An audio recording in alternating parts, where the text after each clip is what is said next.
we're not addressing the real problem. The real problem I have is not that I can't get a CRA agent on the phone. The real problem is that I have to in the first place. Tens of thousands of Canadians are being put through stress, financial burdens, and violations of their rights by a government agency. And for nothing, they did nothing wrong at all. Hi, and welcome to The Missing Middle. I'm Sabrina Maddeaux. And I'm Mike Moffatt. Today, we're talking about the Canada Revenue Agency and why fixing their call center wait times only scratches the surface of their many problems. And don't forget to like, subscribe, and leave a comment. We'd love to hear from you.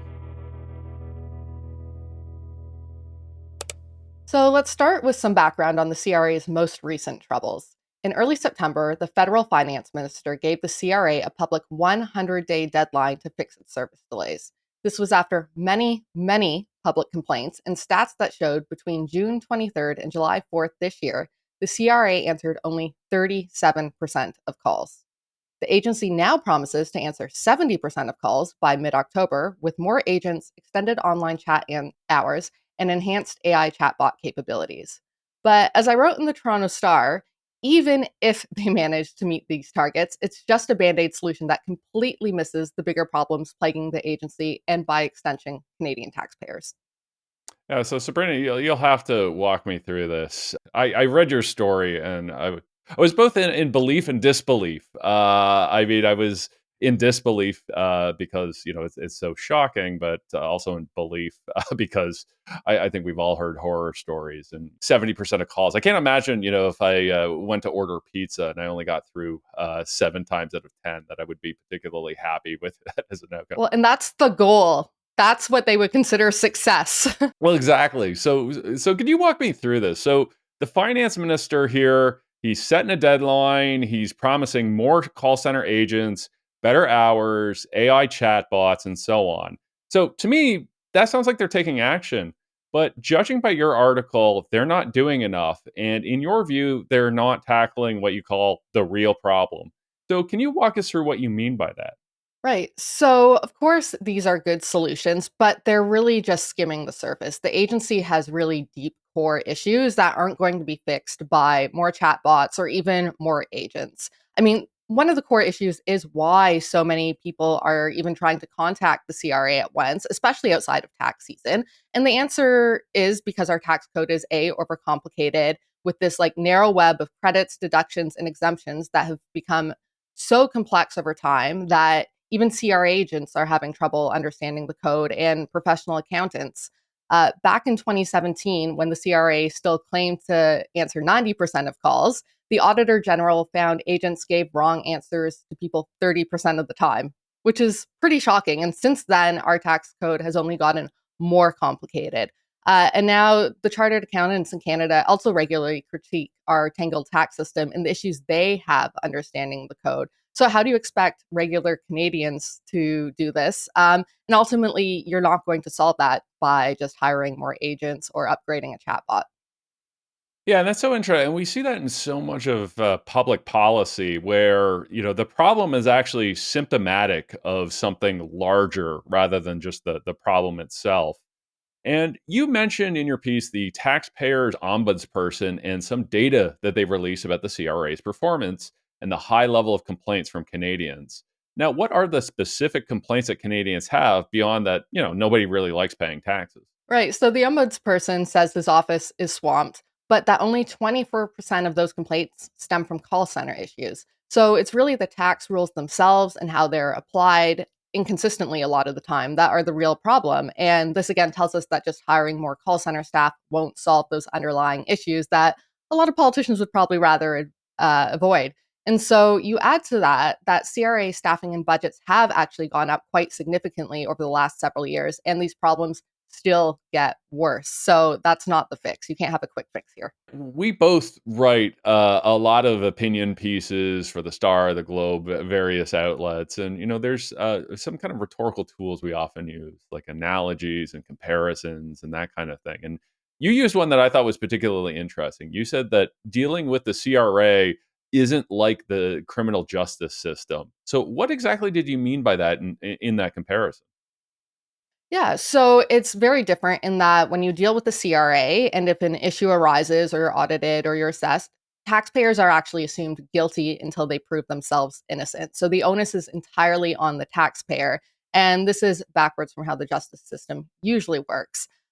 And so that's difficult enough for taxpayers on their own. And then you add the fact that they can't reach anyone and they're getting wrong advice from the agency themselves. And then you combine this with increasingly aggressive CRA enforcement and the federal liberals' disinterest in taxpayer rights, and it creates a government agency that is actually actively harming Canadians' interests. You shouldn't have to hire a professional accountant or tax lawyer to do your taxes, which is a very basic task in a lot of other countries. And quite frankly, most Canadians can't afford to hire those types of professionals.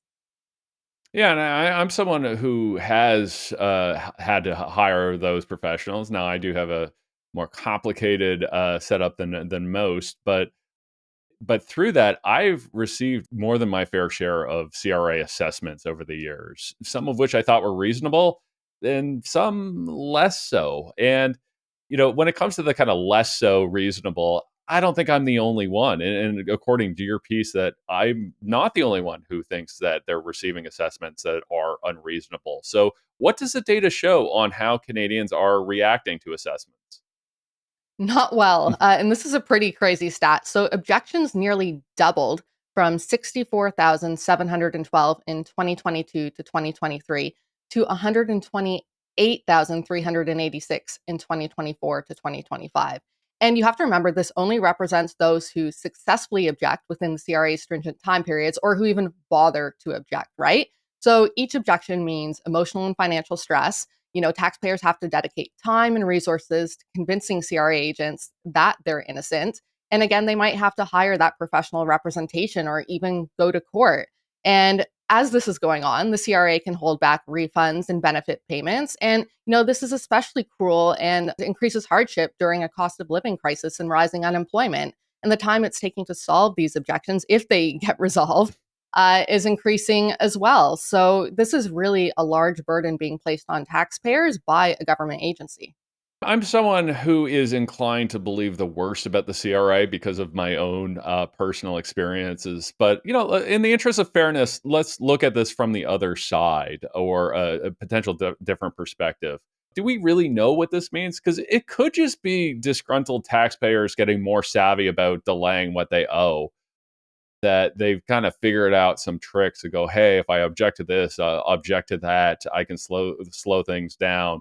Could this be a sign that the CRA is doing its auditing and enforcement job even better than ever, rather than being a sign of problems at the CRA?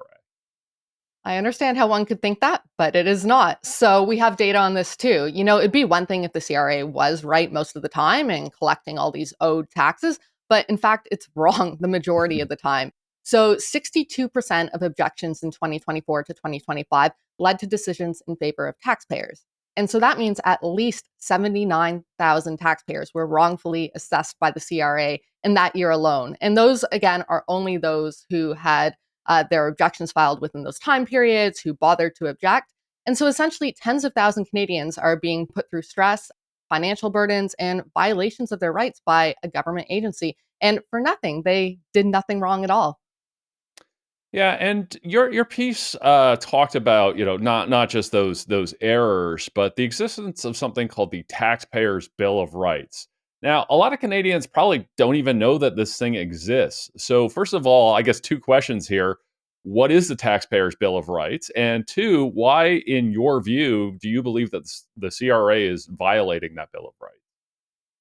So, Canada does have a taxpayer's Bill of Rights. You can read the full thing on the Government of Canada's website, and the CRA is supposed to adhere to this. And this includes rights to receive entitlements and pay no more and no less than what is required by law, to be treated objectively, courteously, and fairly, to complete accurate, clear, and timely information, and to expect the CRA to be accountable. Now, with everything we've talked about, the CRA is clearly and consistently violating many of these rights. And, where are politicians? I'm not hearing anything. So, taxpayer rights are fundamental to any functioning democracy and to our faith in institutions and the government, serving taxpayers. So, the federal government really needs to step up and protect these rights. And this requires more than just call center staff or increased budgets. This requires wholesale reform of both the CRA and the Income Tax Act. so that Canadians can have faith in the system again and be treated fairly. Now, Mike, it's pretty clear where I stand on all this, but there's a reason why this topic appealed to you too when I put it in the group chat. I hear that you have some personal experience with the CRA and the exact types of issues we've talked about. Do you care to share?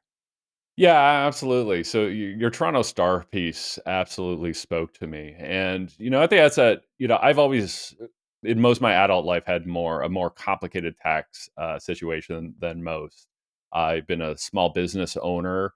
I've worked multiple jobs, so we've always kind of used tax professionals because we not only have to file income tax, but also GST and things like that, and for the most part, all of that, we were using a tax professional, but for the most part, all of that was relatively smooth. But until we had a son who has a very profound disability and racks up incredible medical expenses each year. So the challenge we've had with them, and it's a lot. I mean, we're looking at about $40,000 per year in medical expenses. So it's the kind of thing where you do, if it's a few bucks here or there, I wouldn't bother really care, but it's a lot. And we still use tax professionals. But the challenge that we have is that when you file your taxes electronically, there's no way to submit all of those receipts to the CRA. I think, first of all, the fact that we even have to do it, like, why can't the healthcare provider do it on our behalf? Like, why are we doing that paperwork? I think is the first question. But the second question is, okay, well, why can't we submit all of those receipts along with our tax return? So what happens every year is all of those claims get denied. And they get denied because there's no paperwork. So then we have to go back and submit the paperwork, and there's a bunch of back and forth, and it just takes all this time. And I can totally understand the CRA not just rubber stamping some guy who claims $40,000 in medical expenses. Like, we don't want that either. But there's got to be a better system to get these receipts, get these expenses to the CRA rather than every single year we submit a tax return and every single year the CRA comes back to us and says, nope, you don't have the documentation. Your claim is denied. So it's just absolutely But we're not mad. going to give you a way to electronically submit the documentation, so we'll put you through prolonged hell instead.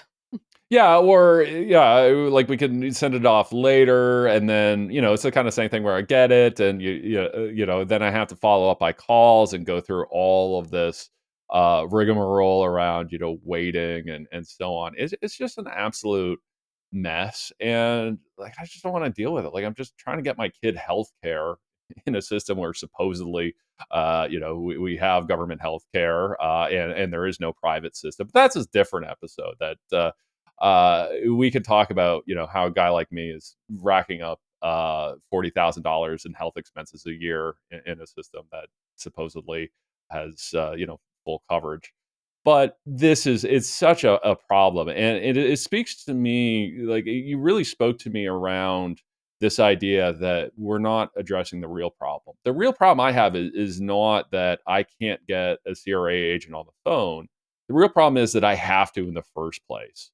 If I could just submit these documents, or even better yet, have the healthcare provider submit the documents on my behalf, the same way that my private insurance does, then we could bypass all of this. It's so very unnecessary. And that's why, when I had my coffee, had my morning paper, read your piece, and you didn't give me a heads up that it was coming. I was just, I saw this. This is fantastic. It really spoke to me. Well, I think it will speak to a lot of Canadians because when you go on, whether it's social media or Reddit, or you just talk to family and friends, it seems like everyone's had some sort of experience like yours with the CRA to varying degrees and over different things. But it's about them getting things wrong or not providing the ability to file properly to begin with, or just being, again, so the tax code being so overcomplicated that people can't understand it. And then you add up the hours between it, whether it's parents like yourself or small business owners or freelancers or just, average workers that are trying to make it in this economy with two or three jobs, all those hours spent. I was on Reddit the other day and I saw stories of people having to take days off of work to contact the CRA and get their tax situation in order. And that's not a functioning system, and that's not how a country should work in this day and age. So hopefully politicians do begin to pay attention, because I think people are just going to get angrier, and it's actually going to destroy faith in the system, where people are going to say, well, if this is what it is, then I'm not going to file taxes at all, which is not what we want to end up happening either. But thank you, everyone, for watching and listening, and to our producer, Meredith Martin. And if you have nightmare CRA stories you care to share, please leave a comment or send us an email to missingmiddlepodcast@gmail.com. And we'll see you next time.